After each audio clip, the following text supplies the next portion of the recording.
Esta é a semana da Páscoa, momento em que nós falamos um pouco sobre a morte e ressurreição de Jesus. Mas quero levar você à reflexão sobre alguns fatos que antecederam a Páscoa.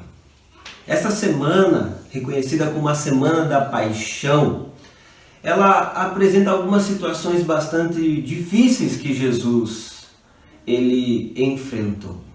Jesus ele foi traído por Judas, trocado por apenas 30 moedas. Também nessa semana, Jesus foi desassistido no Getsêmani, quando os seus discípulos não puderam vigiar com ele. Nessa semana, Jesus foi abandonado pelos discípulos após ter sido preso. Também ele foi estapeado enquanto ele estava sendo interrogado na presença de Anás, o sogro do sumo sacerdote. Outra coisa que aconteceu com Jesus, ele foi cuspido, vendado e esmurrado durante o julgamento, onde ele foi condenado por Caifás e por todo o Sinédrio. Também Jesus foi negado por Pedro, quando indagaram se ele era um dos discípulos. Jesus foi humilhado perante Herodes e os seus soldados. Depois ele foi trocado por Barrabás, quando a multidão preferiu ficar com o bandido, preferiu soltar o bandido do que soltar Jesus. Ainda, Jesus foi humilhado através de zombarias, cusparadas, espancamentos e açoites pelos soldados no pretório, onde colocaram nele uma coroa de espinhos e um manto vermelho. Por fim, Jesus foi ofendido por um dos ladrões que estava sendo crucificado ao seu lado. Perceba a série de ações contrárias a Jesus: traído, desassistido, abandonado, estapeado, cuspido, foi vendado, esmurrado, negado, trocado, humilhado através de zombarias, cusparadas, espancamentos e açoites. Jesus foi ofendido. Eu pergunto para você: como você reagiria se fosse tratado dessa forma? Como você reagiria se tivesse uma situação tão contrária, com tantos inimigos ou tantas ações ofensivas contra você? Quando nós pensamos em nós mesmos nesse assunto, nós não sabemos qual seria a nossa resposta. Mas nós sabemos qual foi a resposta de Jesus. Não houve ofensa capaz de deter o amor de Jesus por nós. Não houve ação contrária forte o suficiente para parar ou derrubar o nosso Salvador. Mediante isso, eu levo você para refletir em Marcos, capítulo 14, um texto da Palavra de Deus que narra um dos eventos antecedentes à crucificação de Jesus. E nesse evento, cada pessoa, cada personagem participante é chamado a um posicionamento. diante desse Jesus imparável, que por seu amor continua investindo, se doando, se entregando. Existe a necessidade diante desse Jesus, existe a necessidade de um posicionamento. Marcos 14, o versículo 1 diz assim: faltavam apenas 2 dias para a Páscoa e para a festa dos pães sem fermento. Os chefes dos sacerdotes e os mestres da lei estavam procurando um meio de flagrar Jesus em algum erro e matá-lo. Mas diziam: não durante a festa, para que não haja tumulto entre o povo. Estando Jesus em Betânia, reclinado à mesa na casa de um homem conhecido como Simão, o leproso, aproximou-se dele certa mulher com um frasco de alabastro, contendo um perfume muito caro, feito de nardo puro. Ela quebrou o frasco e derramou o perfume sobre a cabeça de Jesus. Alguns dos presentes começaram a dizer uns aos outros, indignados: por que este desperdício de perfume? Ele poderia ser vendido por 300 denários e o dinheiro dado aos pobres. E a repreendiam severamente. Deixem-na em paz, disse Jesus. Porque a estão perturbando? Ela praticou uma boa ação para comigo. Pois os pobres vocês sempre terão consigo e poderão ajudá-los sempre que o desejarem. Mas a mim nem sempre terão. Ela fez o que pôde. Derramou o perfume em meu corpo antecipadamente, preparando-o para o sepultamento. Eu lhes asseguro que onde quer que o Evangelho for anunciado, em todo o mundo, também o que ela fez será contado em sua memória. Então Judas Iscariotes, um dos 12, dirigiu-se aos chefes dos sacerdotes a fim de lhes entregar Jesus. A proposta muito os alegrou e lhe prometeram dinheiro. Assim ele procurava uma oportunidade para entregá-lo. Perceba que esse texto narra a proximidade da Páscoa, uma festa que comemora a libertação dos filhos de Israel da escravidão do Egito.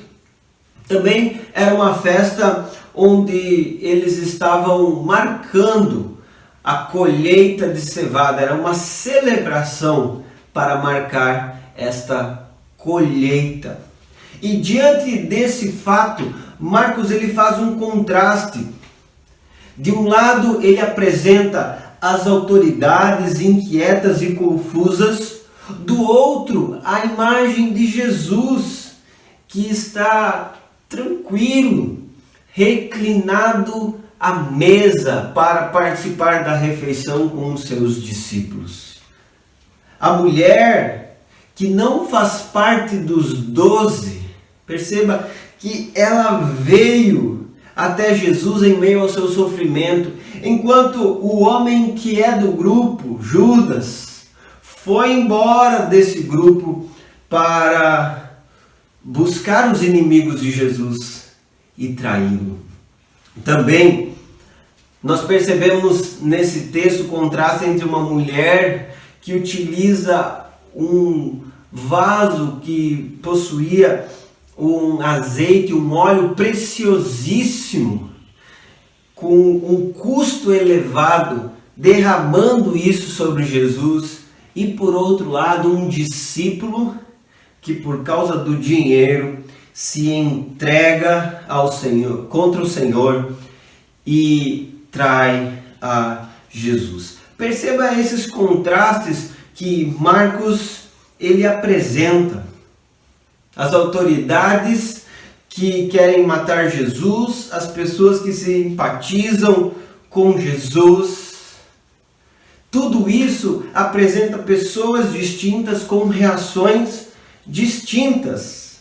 E com esta realidade, Marcos ele mostra para as pessoas que não é possível alguém ficar neutro diante de Jesus. É necessário um posicionamento entre traidores ou entre aqueles que o amam, entre aqueles que o negam ou entre aqueles que o abraçam. Um posicionamento é essencial acerca de Jesus.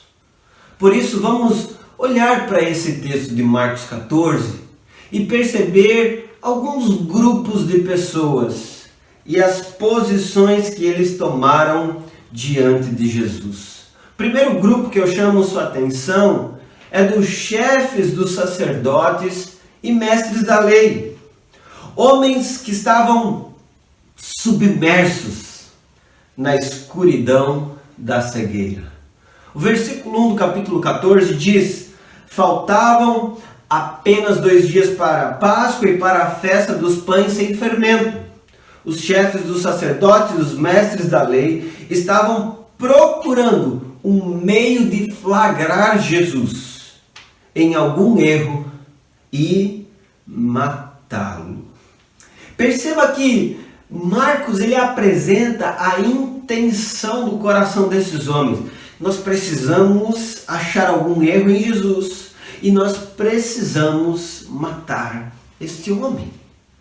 Desde o início do Evangelho de Marcos nós percebemos que os mestres da lei foram se incomodando com os ensinamentos, com as curas, com os milagres, com os posicionamentos de Jesus e a apresentação do Evangelho do Reino.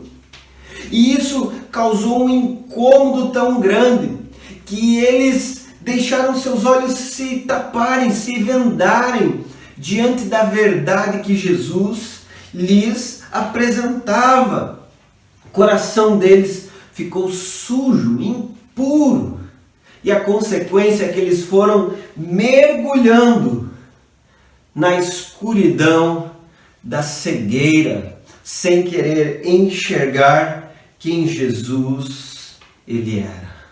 Jesus ele confrontava a religiosidade cômoda e confortável daqueles homens, onde esses homens dominavam as pessoas através das interpretações errôneas da Bíblia. Jesus trouxe o confronto mostrando a verdade do que realmente a palavra de Deus dizia.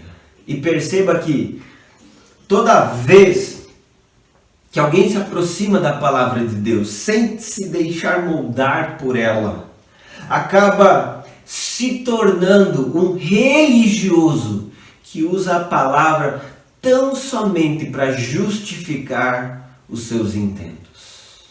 Eu e você estamos ouvindo da Bíblia, aprendendo a palavra de Deus, mas escute algo muito importante. Preste atenção nisso que eu estou lhe dizendo.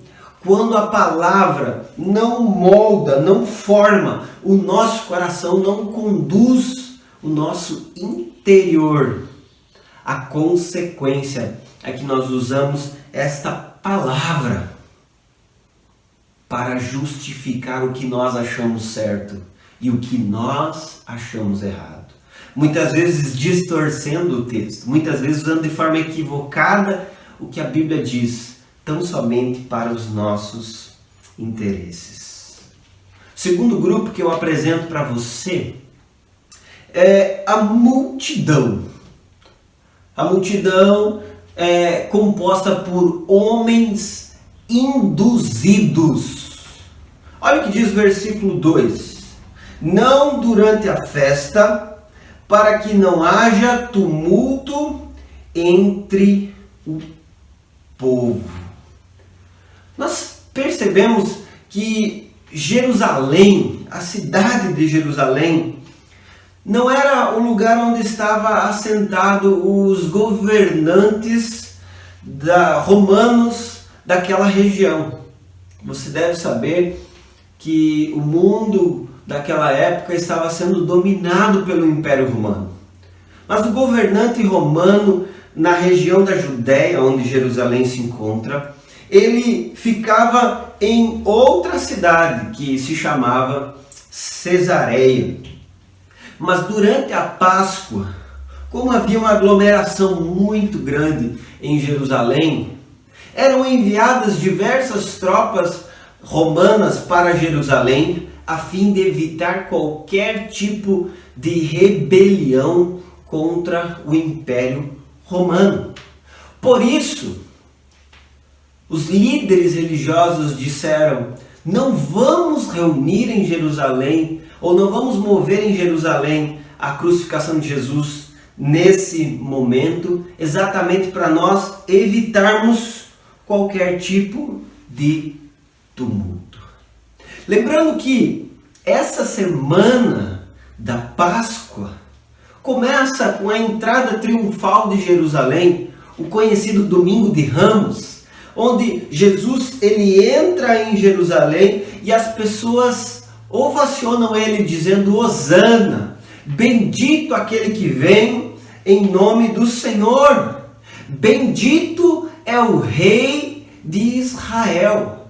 A multidão está reconhecendo, ovacionando Jesus.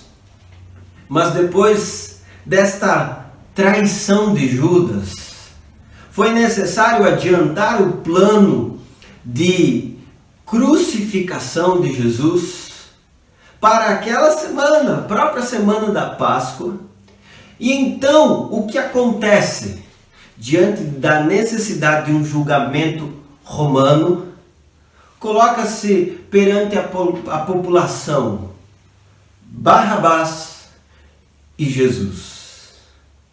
Multidão, vocês que fazem parte de Jerusalém, decidam quem nós devemos soltar: Barrabás ou Jesus, dito chamado Rei dos Judeus? E entre a multidão houve algumas pessoas que induziram as demais a começar a gritar: Barrabás, Barrabás, soltem Barrabás. E então Pilatos questiona: e o que devo fazer? Aquele que é chamado Rei dos Judeus? A resposta da multidão foi: crucifica-o, crucifica-o, crucifica-o. Na mesma Jerusalém onde Jesus foi ovacionado por pessoas clamando Hosana, alguns dias depois, ele foi condenado por pessoas gritando: crucificam. Esta frase não sai da minha cabeça, pois é uma realidade. Uma multidão foi induzida por um plano de líderes religiosos que não aceitaram as verdades de Jesus. Mas entenda que essa multidão acreditou sem entender e depois condenou sem ouvir. A multidão ela é empurrada por pensamentos, ações de alguém que não tem compromisso com a verdade. A multidão ela é induzida. Cuidado com pessoas que tentam manipular multidões, porque quem tenta induzir as pessoas e encaminhá-las para longe da verdade, certamente essas pessoas têm interesses inescrupulosos. E aqueles que seguem a multidão, na maioria, se entregam a um pensamento sem avaliar, sem refletir, sem analisar, sem perceber o outro lado, acabam caindo em condenação. Ainda eu chamo sua atenção para um terceiro grupo de pessoas, ou uma terceira cena nesse texto, que revela a posição de Judas, um homem escravo dos seus desejos. Lá em João, capítulo 12, no versículo 4, há uma revelação de qual discípulo questionou a Jesus sobre o porquê daquela mulher não utilizar o vaso de alabastro com um óleo tão precioso para vender e então tomar o dinheiro. Por que derramar perante Jesus? Diz assim João 12, versículo 4. Mas um dos seus discípulos, Judas Iscariotes, que mais tarde iria traí-lo, fez uma objeção. Por que este perfume não foi vendido e o dinheiro dado aos pobres? Seriam 300 denários. Ele não falou isso por se interessar pelos pobres, mas porque era ladrão, sendo responsável pela bolsa de dinheiro, costumava tirar o que nela era colocado. Vejo que a preocupação de Judas é escancarada no Evangelho de João. Ele era ladrão e ele se importava em tomar dinheiro para si. Ele estava cuidando do dinheiro que chegava até Jesus. Possivelmente pessoas entregavam contribuições para o sustento dos discípulos ou até mesmo para auxílio a pobres, pessoas necessitadas.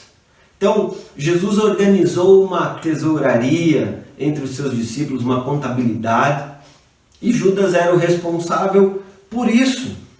E esse Judas decidiu amar o dinheiro e se entregar a ele, buscar ele, desejar dinheiro mais do que pessoas. A mulher estava ocupada em adorar a Jesus, em reconhecer quem ele era, mas Judas estava focado no dinheiro.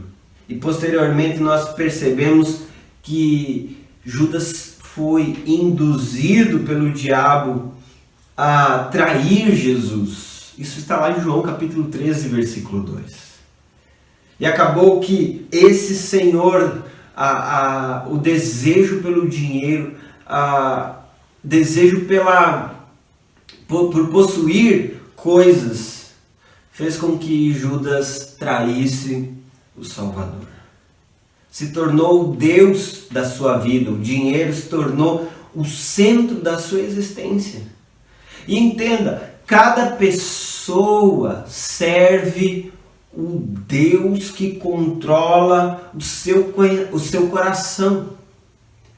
Judas serviu a Mamon, o dinheiro, por quê? Porque esse Deus estava dentro dele, controlando o seu coração.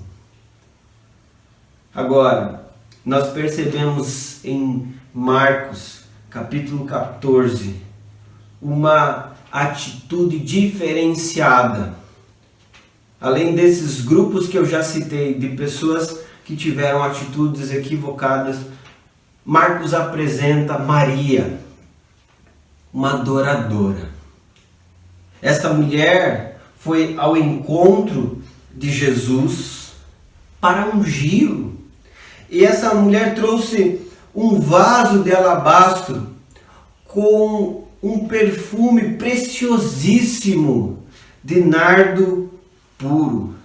E então ela quebrou esse vaso e derramou esse perfume precioso sobre Jesus. Alguns estudiosos acreditam que o conteúdo desse vaso de alabastro equivale a 1 ano de trabalho. O conteúdo que a Bíblia declara era equivalente a 300 denários. Ele equivale a 1 ano de trabalho de uma pessoa comum daquela época. Era algo precioso, era algo valioso, era algo custoso. Talvez uma herança que aquela mulher tinha recebido.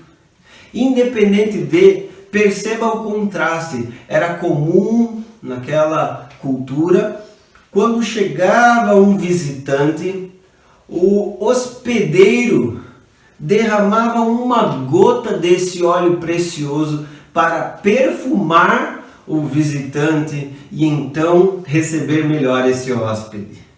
Mas a mulher não derramou somente uma gota sobre Jesus. Ela, de uma forma extravagante, de uma forma plena, de todo o coração, quebrou aquele vaso e derramou todo o seu perfume diante de Jesus. Talvez ela o fez no calor da emoção, do desejo de se entregar. Mas o que é valioso é que ela se dispôs a adorar, mesmo que com certa extravagância. Ela entregou a Jesus a sua adoração. E o adorador precisa aprender algo muito importante. Sempre devemos ouvir Jesus. Sempre ouvir Jesus, mesmo que as pessoas nos rejeitem. Veja que essa mulher foi indagada, questionada até mesmo pelos discípulos. Mas Jesus disse para ela praticou uma boa ação para comigo. O que Jesus disse, o que ela fez é algo bom, belo, encantador. Derramar todo esse perfume foi encantador para Jesus. É melhor ouvir Ele do que ouvir a pessoas que vêm ou trazem rejeição contra nós. Outra coisa preciosa para se aprender com essa mulher é que é necessário manter os simples gestos de um adorador. Nesses gestos simples, nesses gestos naturais, nós podemos trazer apontamentos proféticos, direcionamento para o futuro, coisas que nós nem conseguimos conceber com grande lição. No versículo 8, Jesus ele disse que a mulher fez o que pôde. Ela derramou o seu perfume, derramou o perfume em seu corpo antecipadamente, preparando para o sepultamento. Jesus, ele demonstrou que aquela mulher, sem saber que o Messias logo seria crucificado e sepultado, ela derramou diante dele um azeite, um óleo precioso, preparando o corpo dele para ser sepultado. Uma simples palavra de um cristão pode abençoar vidas. Sem que você perceba, você pode fazer a diferença na vida de uma pessoa. Você pode ajudar ela a enxergar algo diferente, algo grandioso da parte do Senhor. Eu lembro que um dia eu estava conversando com um irmão no final do culto, e esse irmão então disse: olha, pastor, ore por mim, porque eu estou abrindo novos campos de trabalho, novos lugares para vender meus produtos. E ele vendia ração, e quando ele disse isso para mim, eu disse: amém, irmão, que Deus te abençoe, que Deus vá à sua frente, que nessa semana você consiga vender em tantos lugares, que até em farmácia você consiga vender. E eu falei para ele isso: amém, Deus abençoe. Alguns dias depois ele me procurou e disse: pastor, você acredita que eu passei numa farmácia e eu consegui vender ração até mesmo nesse lugar? Lógico, não era só a farmácia, ela tinha outros produtos que eram vendidos nela também, por isso pôde vender essa ração. Mas ele lembrou daquela palavra que eu liberei sobre a vida dele de uma forma natural, uma bênção. E saiba que nós, vivendo a nossa vida com alegria, com paz, adorando a Deus e nos entregando a Ele, nós vamos ser instrumentos para apontar coisas do futuro para o nosso próximo. E ainda uma lição preciosa que nós vemos na vida desta adoradora Maria é que Jesus ele sempre honra quem o honra. O versículo 9, Jesus disse: eu lhes asseguro que onde quer que o evangelho for anunciado em todo o mundo, também o que ela fez será contado em sua memória. Eu chamo sua atenção para uma palavra que Jesus disse aqui. O que ela fez. Essa palavra fez no grego é poiel. Poiel deriva de uma outra palavra chamada poiema, muito mais conhecida.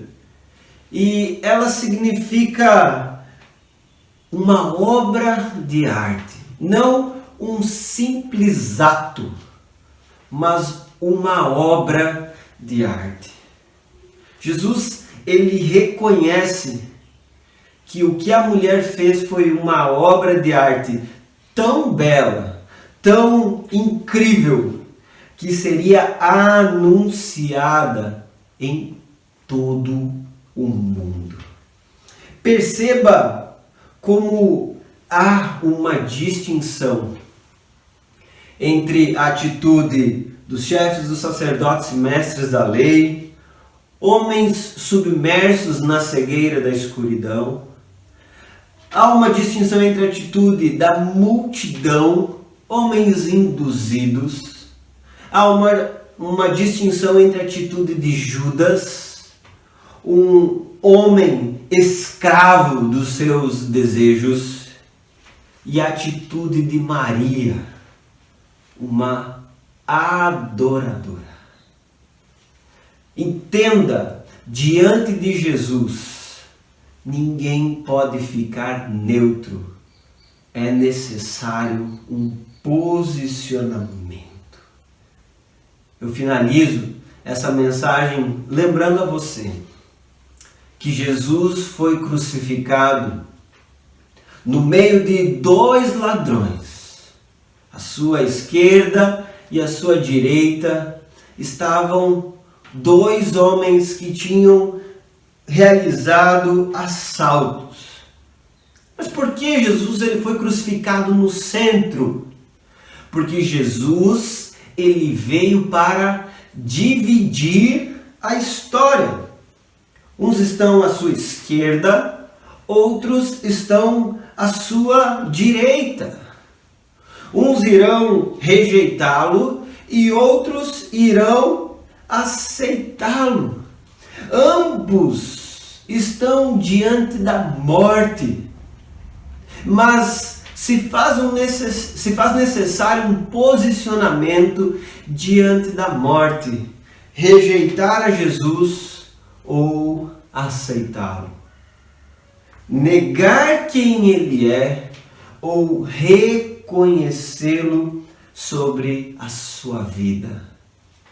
Isso fará toda a diferença, não só para esta vida, mas também para toda a eternidade. Falo com você agora. Você não pode ficar neutro diante de Jesus. Tanto você tem ouvido falar sobre a Páscoa, a morte e a ressurreição dele. É necessário você se posicionar. A morte está diante de todos nós. Não conhecemos o dia de amanhã. Mas podemos hoje, nesse momento, tomar uma importante decisão, reconhecendo Jesus e dedicando toda a nossa vida para seguir o seu caminho, a sua vontade. A história ela é marcada por pessoas que o rejeitaram ou que o receberam e reconheceram. Mas a sua história, na sua vida, qual será a sua decisão? Qual será o seu posicionamento? Aí onde você está agora, você pode orar e reconhecer Jesus como Senhor e Salvador da sua vida. Não esteja entre aqueles induzidos a rejeitá-lo e abandoná-lo e esquecê-lo. Não esteja entre esses. Olhe para aqueles que o receberam, o reconheceram e caminhe com fé no Salvador. Eu oro, Jesus, por cada pessoa que está me ouvindo nesse momento, e eu peço que o Teu Espírito esteja convencendo a todos do pecado, da justiça e do juízo. Que o Teu Espírito convença cada pessoa a se humilhar diante de Ti e buscar a Tua vontade hoje e sempre. Esta é a minha oração, em nome de Jesus. Amém. Deus te abençoe em nome de Jesus.